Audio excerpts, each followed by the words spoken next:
Happy Prince பத்தி யாருக்கும் தெரியாத விஷயம் ஒன்னு இருக்கே. அது என்ன தெரியுமா? மத்தவங்களுக்கு உதவி செய்யறதுக்காக தங்கிட்டு இருந்த எல்லாத்தையுமே கொடுத்துட்டாரு. இந்த கதை உங்க மனசை நெகிழ வைக்கும். ஒரு காலத்துல ஒரு நகரத்துல ஹேப்பி பிரின்ஸ்னு ஒரு அழகான சிலை இருந்துச்சு. அது முழுக்க தங்கம், நகைகால மூடப்பட்டு மக்களை பார்த்துக்கிட்டு இருந்துச்சு.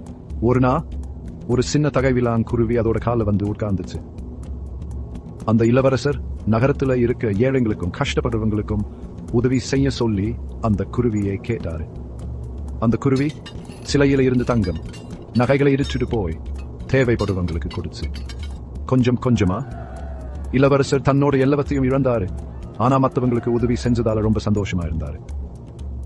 கடைசியில அந்த சிலையும் குருவியும் இல்லாம போயிருச்சு. ஆனா அவங்களோட கருணை மக்களோட மனசுல அப்படியே நிலைச்சு நின்னுச்சு. இதுதான் கொடுப்பதோட மேஜிக். சில சமயம் மற்றவங்களுக்காக நாம செய்யறதுதான் நம்ம உண்மையிலேயே சந்தோஷமாகும்.